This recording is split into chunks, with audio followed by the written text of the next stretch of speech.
My name's Samantha. I'm always in deep knit. If you're new here, I'm the dyer behind a Whimsical Wood Yarn Company, and I own a small yarn shop in Nowhere, Iowa. And this is my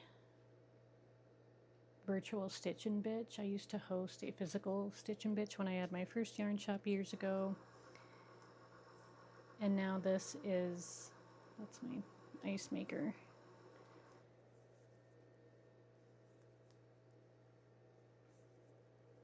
Anyway, so I talk about yarn, what I'm knitting, what I've dyed, bags I've made. I share new shit with you, and then I talk about just random shit, and I swear a lot. So if you like yarn and you're interested in my reaction to shit I've seen on the internet, then you can like and subscribe because I'm here for you on no particular set schedule. So let's get into it.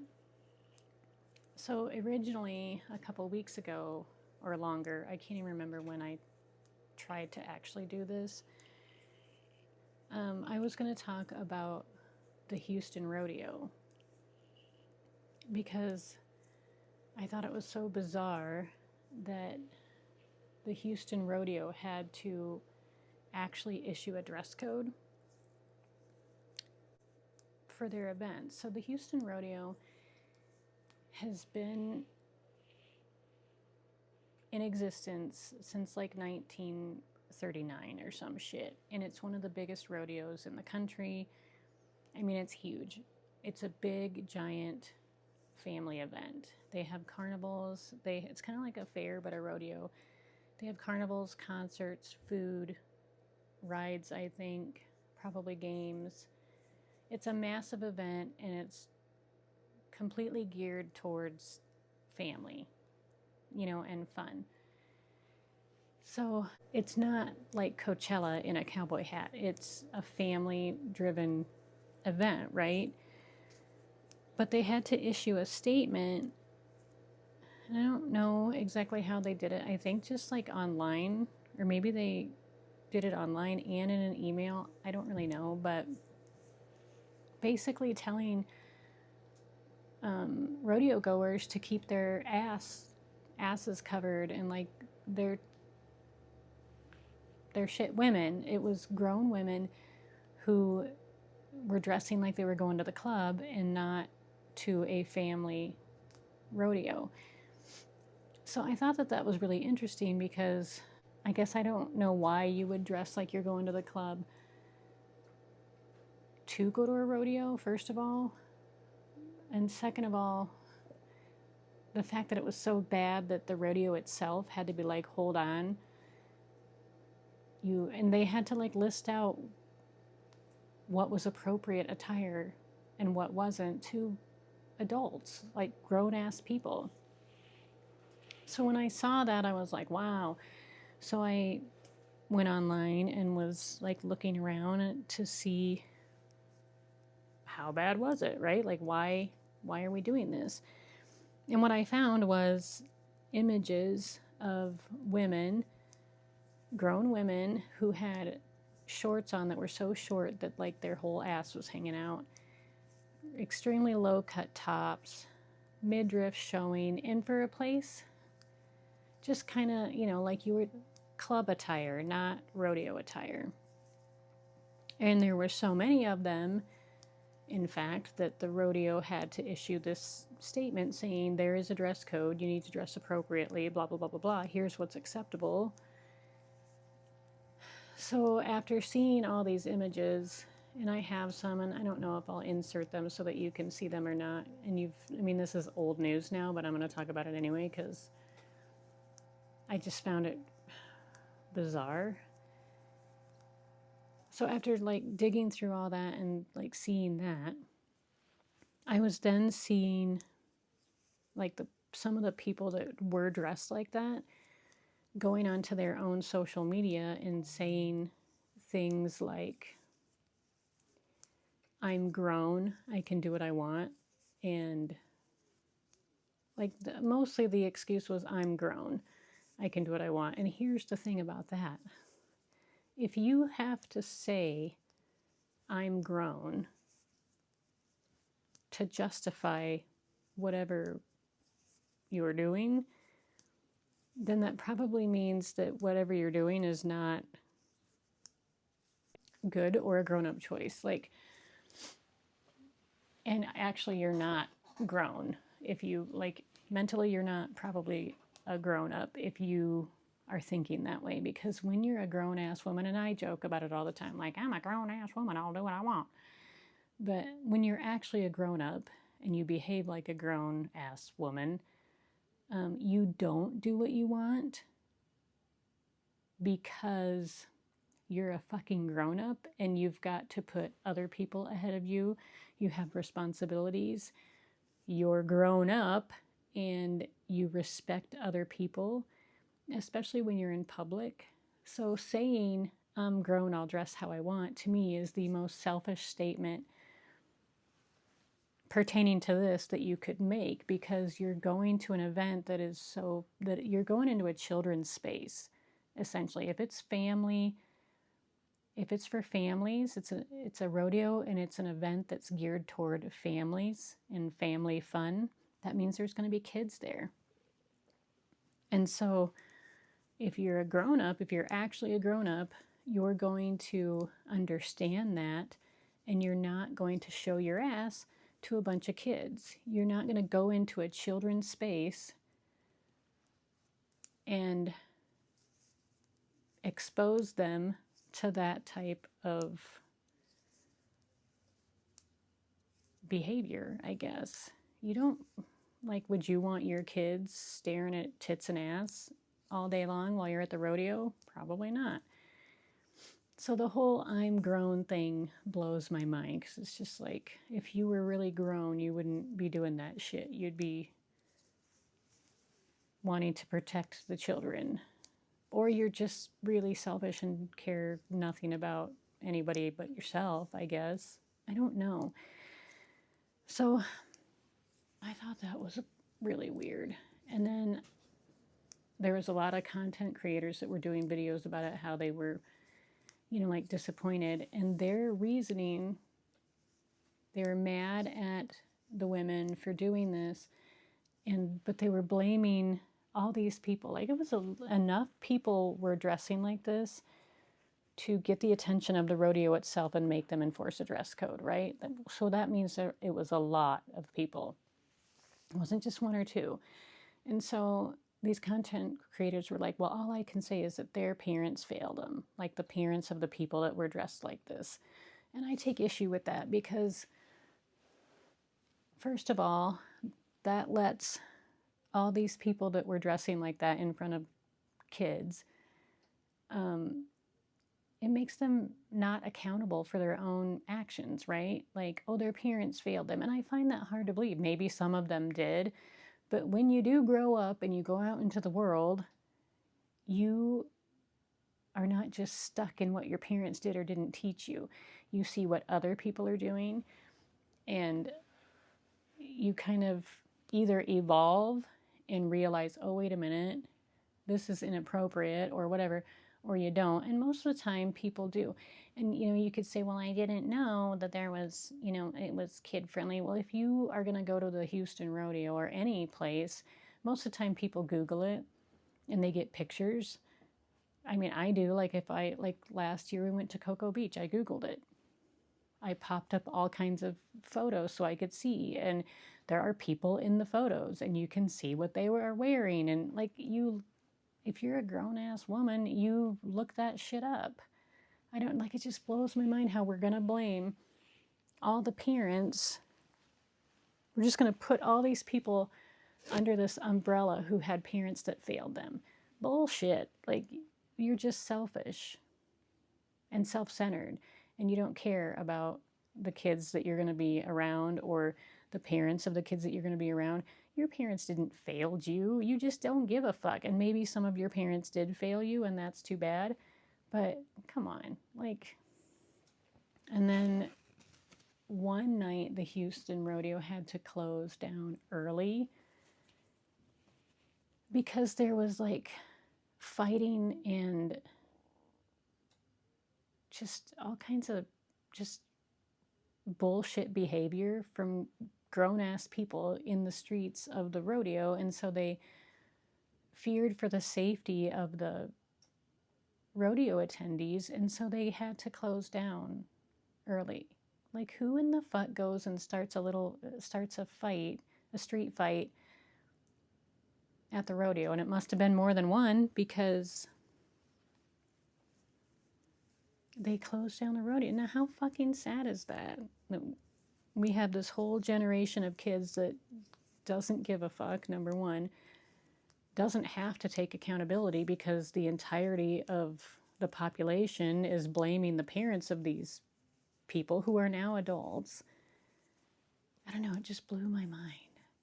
It reminds me of like when Florida had to put out a couple years ago that video saying that they were breaking up with like the spring break people. And why do you think they did that? Because the people that were going on spring break couldn't behave themselves and were rioting and starting fights and being too disorderly and ruining spring break for like everyone, destruction of property. So Florida's like, yeah, no, we're breaking up with you, spring break, because you suck. I don't know. I just think it's interesting and sad. Anyway, I don't know. Comment what you think about that. Like, am I wrong to think that if you're going to go to a public place that you know is going to have, that is family, and even if you don't know, you can find out real fucking quick just by Googling where you're going, which I know a lot of people do. And you'll see it's not a place where you should be walking around with your ass hanging out. Right? I don't know. Put it in the comments. What do you think? Am I wrong? And is it the parents' fault? This huge umbrella over all these people, it's all the parents' fault? They shouldn't have to be accountable for their shitty behavior because their parents failed them? You believe that shit? I don't think I do. Anyway, yeah, let me know. So what's next? So that's like old news, but still, it was something that blew my mind. And then, what else did I want to talk with y'all about? Yeah, I had posted something about, so after I do this shit, I will take little clips of the long form video and kind of run them together, and then I will post on social media platforms that the next episode is out, and then I give you like a little preview. It's like a short. And I posted one of those, I think it was to Instagram, in an account called Vegan Wool. Made a comment on that little reel that I posted, the short,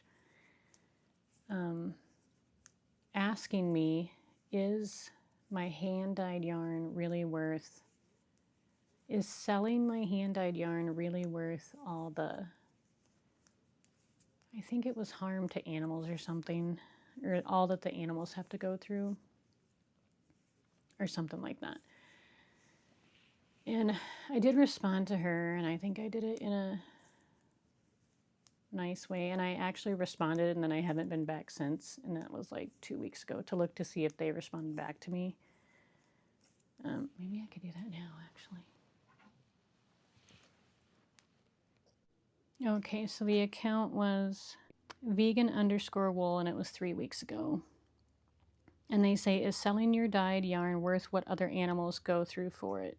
So my response to her was, sheep have been bred to require shearing for their health, so wool harvesting itself doesn't harm them when done responsibly. Like any industry, there are good and bad practices, and I support ethical sourcing. There's no fiber without impact, though. Plant and synthetic fibers come with their own environmental trade-offs. I choose to work with wool because it's renewable, biodegradable, and long-lasting. There is no zero-impact fiber. For example, cotton uses huge water amounts and pesticides, unless it's organic. Bamboo viscose requires heavy chemical processing and includes environmental runoff issues not controlled if not controlled. Synthetic fibers are made from fossil fuels, shed microplastics when washed, and are not biodegradable. And then Vegan Wool's response a week ago was, shearing necessity was engineered by selective breeding. We created that dependency, which is true. We bred these.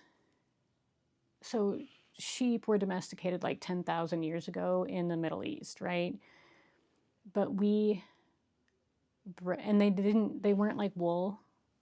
Not like wool. What the fuck am I saying? They weren't like woolly and fluffy like we have today. It was more like hair, and they would shed naturally, like your dog or your cat will shed a winter coat sometimes. These animals, before they were domesticated and bred, they had hair and they shed it naturally, and they didn't need constant shearing, right? But humans bred them to require is like a continuous shearing. So yes, that is on us. We did that, and we did that a long ass time ago. So did I do that? No. But the fact of the matter is, it did happen. And so unless, I guess, you go and slaughter all of these animals and start over all these breed lines, if you kill every single one of them and start over, I'm not even sure you can, because we've completely bred out.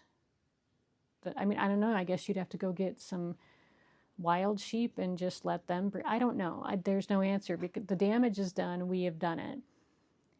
So that is on us, and that is completely correct. And we have breeds that now require a continuous shearing. So if you don't shear them, it causes all kinds of trouble. It mats, it can get moldy and can get full of bacteria. There's a condition called fly strike, where flies lay eggs in this wet and gross matted fur, and then the larva feeds on the flesh of the sheep, and then if that's left untreated, it can actually kill the sheep sometimes. And plus, wool is really heavy on the sheep, right? Like, if you imagine walking around with like a 50-pound toddler on your back all the time, it's heavy. And I guess, that'd be hard on you. And hot, right? Can you imagine in July carrying a toddler around on your back, or the weight of something like that on you all the time? Anyway, we created that dependency, they say. Wild sheep shed naturally. That's true. I just got done explaining that. So that doesn't make the system ethical. I didn't say it did.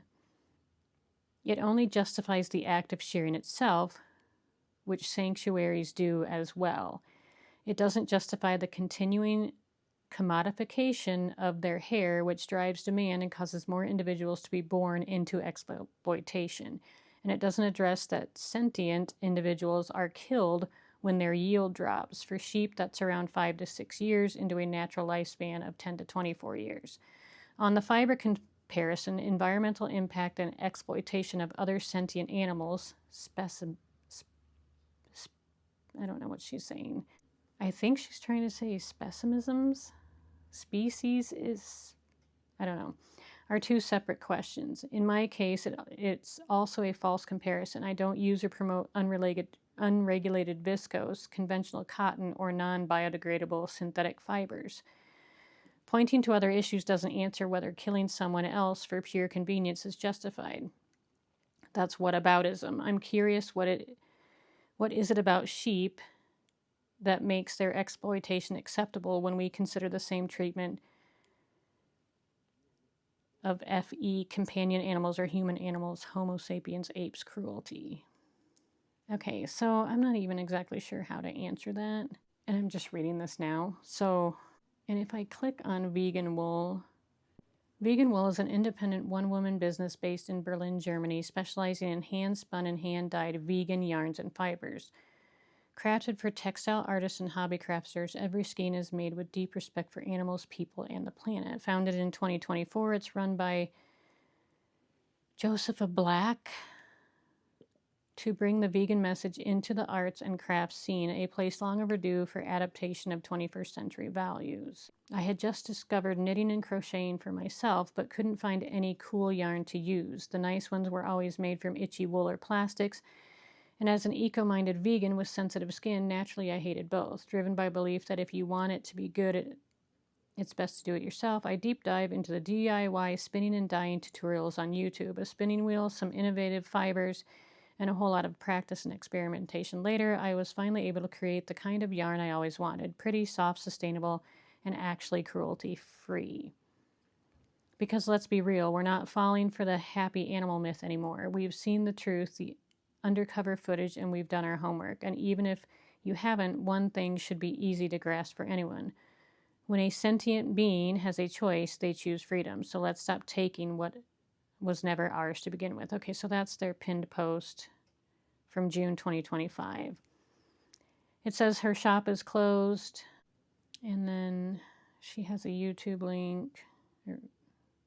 It says Slay, the film that gets under fashion skin. Her name, Vegan Wool, I felt like was not a thing because wool isn't vegan. There is no such thing as vegan wool. You have, your alternatives are cottons, synthetic fibers, and like bamboo, rayon, viscose, which all come from a bamboo plant. It says her yarn was, because she's not in business anymore, 100% vegan and 100% biodegradable. I'm trying to find like what it's made out of. She says 100% vegan, 100% biodegradable. That's it. Like I can't find anything. Biodegradable nylon is one of her tags. So is it cotton? And I don't know, y'all. And I don't know if I have the energy or the bandwidth to like look into it. So I think her stance is cruelty to animals. But my view is a little bit broader than that, I think, because to me it's not just about cruelty to animals. There are lots of ethical farms and small-scale shepherds. There's also, for wool, and there's also certification standards like the Responsible Wool Standard, which here in the US is a pretty big deal.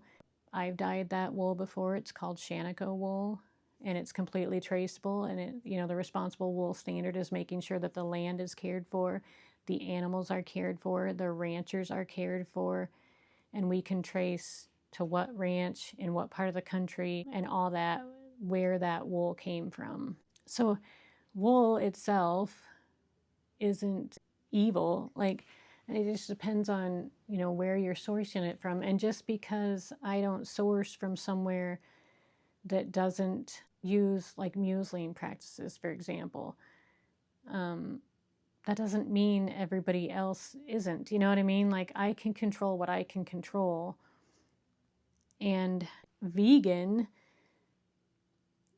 to me, isn't exactly harmless either.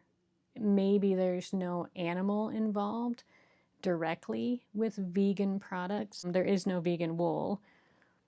All vegan means is just no animal fibers. Vegan wool doesn't exist. Wool is an animal fiber from a sheep. So I guess if you're going to make a vegan yarn like a cotton, and we say things like cotton uses 2,700 liters of water to produce a single t-shirt, does that use of water not have an impact on other life not involved in the cotton? I don't think so. Also, cotton is responsible for a very large portion of the global insecticide use. So, like, does that not have an impact on other life? I mean, we want to talk about sheep and shearing and muesling and things that have been bred into these breeds of sheep that require us to continuously shear them for a demand. And then we're going to make cotton, which takes a shit ton of water and a shit ton of pesticides and insecticides, and then pretend like that doesn't have an effect on other life and animals around the production of, or because of the production of cotton, the growing of cotton, etc. I think that's a little bit ignorant. Like, I guess if you're going to be blind to that, that's interesting to me. Bamboo viscose. Everybody talks about bamboo a lot as like a vegan option. That's chemically processed. So, and I think it's also grown. I'm trying to think. I'm trying to remember.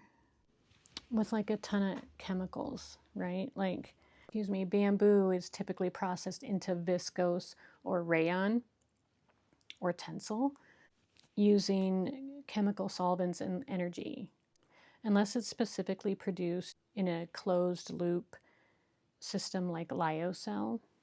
Okay, so like synthetic fibers, acrylic, polyester, plastic yarn, basically they're petroleum based, they're non-biodegradable, and they release microplastics into the water. So microplastics have actually been found in oceans and in recent studies, and actually in human blood, which I think is in drinking water. It's been found in drinking water. So basically, I don't know, there's a ton of, I just feel like people are putting these things into little tiny boxes, but forgetting that how vegan things are made does impact life outside of it or around it, right? There's more to the little box where bamboo was made than the little box where bamboo was made. The same thing with, synthetic fibers. So I just feel like, there is currently no widely used textile fiber that doesn't come with some type of environmental or ethical trade-off. So you can say that you're using vegan wool. No, you can't actually, because wool is wool. There's no vegan wool. But vegan yarn, you can say you're using that all day long, but the reality is that your vegan yarn, in some way, how it was produced, is having an impact on life around its production, whether it's chemicals, pesticides, water usage. All those things have an impact on life that you're for, right? I don't know. I don't think I'm wording this properly. And the vegan wool account, I respect their opinion and their thoughts on it. Do I think that selling my hand-dyed yarn is cruel? No, but I think it's part of a bigger conversation, about sustainability and ethics and, understanding materials. And, why would I choose to still use wool and not choose something vegan like bamboo or viscose or rayon? But bamboo comes with its own host of things that I feel aren't in its production, that I feel aren't exactly ethical, I guess. And I think when it comes in terms of knitting, there are many, many reasons why I would prefer an animal fiber like a wool or an alpaca over a plastic synthetic fiber or a cotton or a viscose. And a lot of that has to do with longevity. If I'm going to use something and knit it into something, I think longevity matters. A long-lasting garment has a very different impact on something that's disposable. I choose wool because it's renewable. It's biodegradable. Wool can biodegrade in soil over months to a few years, depending on conditions like temperature, moisture, and soil activity. And it returns nutrients to the soil. It's naturally antimicrobial, odor resistant, and temperature regulating. And so people repair their wool items. They keep it, and that matters to me. I always tell people wool is moisture wicking, and because it is, but I don't think people understand what that means. So wool can absorb up to 30% of its weight in moisture without feeling wet. And I think that's amazing, because cotton, absorbs moisture and then just tends to stay wet, right? Wool, it pulls moisture away from your skin and releases it back out into the air. Cotton doesn't do that. Wool is temperature regulating, so wool insulates in the cold and breathes in warm weather. And that helps regulate body temperature across conditions. Wool is naturally resists bacterial growth due to its structure and moisture management properties, which helps reduce odor and allows for fewer washes. Wool is naturally flame resistant. It does not melt and can self-extinguish. Wool garments last longer, can be repaired, and reduce the need for replacement. So, I applaud people for trying to make better choices. I just think that there isn't just one thing to consider. It's not. We all have choices to make and trade-offs and standards. I don't know. It's kind of a I don't know. It's kind of a touchy thing for me. And I think it's been oversimplified. Like, this vegan wool account has oversimplified the whole thing. But I don't completely understand her perspective either. Like, if she's just talking about cruelty to animals and you want to say, that shearing is cruel, but really with the sheep that we have today, it's not cruel. If you don't shear them, that's basically neglect. But each farm or place that has these wool sheep, that has these animals, not all of them are going to be evil and not all of them are going to be good. Like, there's rough handling practices and fast shearing practices and museling and all kinds of shit that we don't like. But there's also places and businesses and practices that are very kind to animals. So, I don't know. It's like going to a sushi restaurant and getting some shitty sushi and then labeling sushi as evil. Well, sushi isn't evil. Maybe that's a bad example. Probably, because I'm sure you can make the argument that sushi is horrible because you're eating fish, but I don't know. And then, sheep too. The bringing up of sheep isn't just for textiles, it's for food. People eat sheep. So I don't know. I'm not vegan, and so there I would have a problem. And it's not even that I'm trying to make this person change their mind. I don't think this person should change their mind. I'm just trying to, like, why I would choose wool and why I don't completely buy into them telling me that wool is bad or all wool is bad. I don't know. Because I'm going to have to, if I'm going to make a choice for myself, I'm going to have to choose between the three, right? Wool, bamboo, cotton and synthetic fibers. And I'm going to choose wool. And it's not just about the sheep, it's about environmental impact and ethical standards and all kinds of shit. Because to me, the cotton and the bamboo and the synthetic fibers also have a huge environmental impact and an impact on all life around these production practices. I think, in my own opinion, that wool has the least. But, I don't know. And I'm sure this person has a million different perspectives, and information that I don't, and I have a squeaky fucking chair.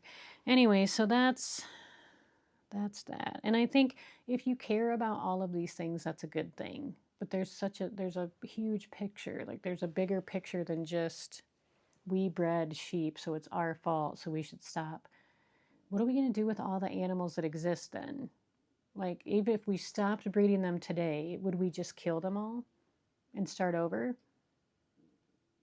Would we make sure they didn't breed? Is that freedom for these animals? They're already there. We didn't make them. If everybody just stopped right now, would we kill them all? Like, I don't know. How would you handle that? Vegan wool. I don't know. I'm not going to respond back to her because I don't feel like I need to. But this is a pretty big, like, how do you guys feel about it? Like, what do you guys think? I think You know, I'm going to try and source materials from places where I know ethical standards are in practice, but I'm going to continue to use wool because I think it has less of an environmental impact. And I think that there are a lot of places to get it from that aren't causing these animals harm. And does that feed the industry? Maybe. I don't think it's fair to say that my buying yarn from an ethical place feeds the industry as a whole. I don't know. It's hard for me to, I'm going to have to think about that more, I think. But I don't know. Comment, let me know what you think about it. You know, do you like cotton? Do you like bamboo? I don't particularly care for cotton or bamboo. And I definitely don't like synthetic fibers. Like, I don't like plastic yarn. I don't like Red Heart Super Saver, and I'm not a big fan of cotton. I don't know. So, what else? I guess, and then there's some shit that you can buy online, I think. I had a ready to ship update just the other day. And I made some yarn. You can find it all in the ready to ship section. Some of it's left. Actually, there's quite a bit left if you want to check that out. I'm not going to show it to you here because not meh, but I just don't feel like it, I guess. I am going to show you that I did make some more bags. So I put this on the fabric. It says, "I'm not mean, I'm spicy nice," and then my little logo. I put this onto the fabric, and then I cut the fabric and sewed the bags. But I made these big-ass totes because I've been carrying around this big giant one, and I love it. I just dump everything into it, and away we go. But so they're simple, but they're pretty awesome, and I use really nice fabrics. And I get accused, I think it's assumed a lot, that I'm mean because I swear. But I'm actually really, really nice. I'm just, you know, a little spicy with my language. So I thought that would be cute to put on a bag.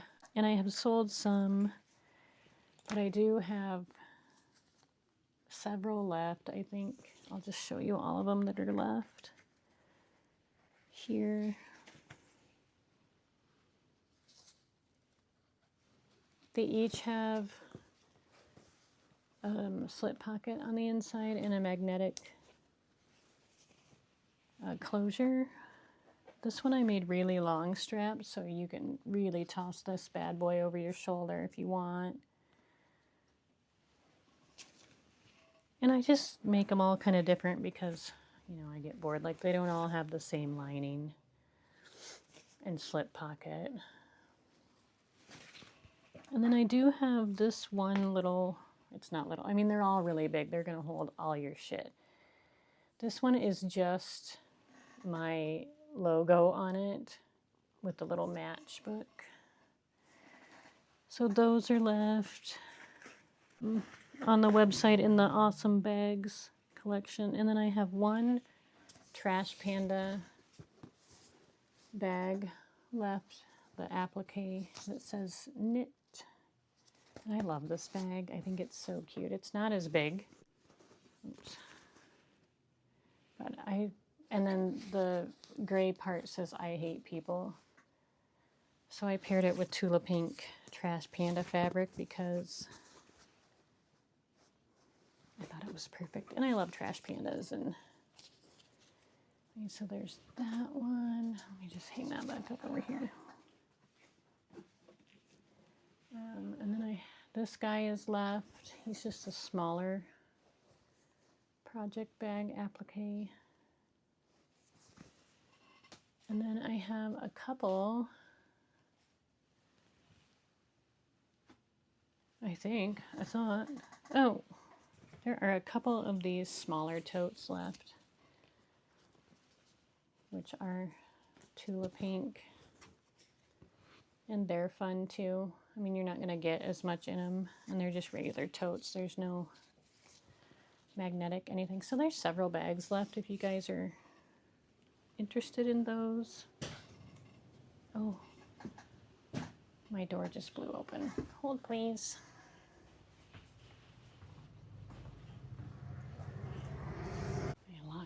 catch up. Squeaky chair. Okay, that's it for the bags. I did put it also on a t-shirt just because I thought it was funny. And this one's a little wrinkly because I actually wore it all around yesterday. And then I got some new self-striping and gradient yarn in from Lanes de Nord, and I really hate that they put these up in balls, but they're from Italy, and I think European places often put their yarn in balls, and the reason I don't like it is because it's really hard for me to display. I just don't have room for it because I can't hang it on the wall. So I got to figure out a way to either put it, I don't know, it's a hot mess. But what I liked about these is I like the colors, which you're not going to be able to see very well. I tried to put pictures on the internet. There we go. I'm trying to show you like the little socks. And it's actually soft, which I liked. See the colors in that one? So these are stripy. And then here's another stripy one. And I just thought that was fun. These are fun. And then I got gradients too. And I really like this one. So like, I probably won't make socks, but I'll probably make a few hats with these because they're just fun. This one's really fun. So I'm showing you the picture so you can see how the colors, because when you look at it at the ball, you can't really envision it. And then I got this one.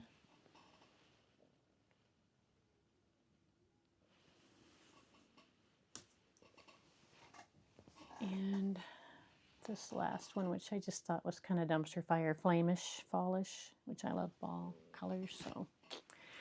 So anyway, those are reasonably priced. They're called Harmonious Sock and Indulgent Sock, and they're on one listing on the website. I will link it in the description box. And I think for people that view this, I will give you a discount code for it. So if you want to try it, it's really nice and soft. I'm trying to remember the yardage. It's a nice amount of yardage. It's 458 yards per ball. And let's do the discount code, something silly like, I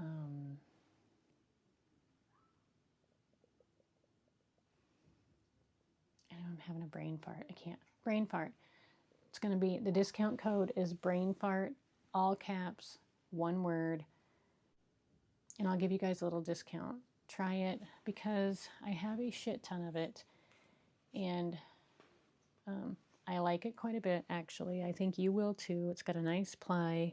It's soft. I like the color changes. It's not $1,000 a ball. But use discount code BRAINFART. And I'll give you a price break on it so that I can just sell some of it so I don't have to completely rework this entire tiny yarn shop to try to figure out where I'm going to put it. Oh, like look at that. Pinks and I don't know. Anyway, I think that's it. I guess if I did like a show and share, I'm still knitting away on my sweater. And I actually think that you can still buy this yarn. I just keep dyeing it. It's called Sometimes, it's dyed on Sometimes I Rage Knit, which is a yak merino and silk blend. It's one of my favorites. And the color's called That's Some Shady Shit, this main color. And then the other colors are Plucky Knitter, Primo DK, which I have also on the yarn shop. And I'm still getting through this guy, I just haven't been able to knit as much lately, but this is my progress on my emotional support sweater, which I really haven't done a ton on because I wrote a pattern for local yarn shop day and I just finished that up, which is coming up on April 25th. It'd be awesome if you guys could stop in. I have a fear that like nobody's gonna show up to this shit. So, I don't know. Probably, you know, because this is nowhere, Iowa.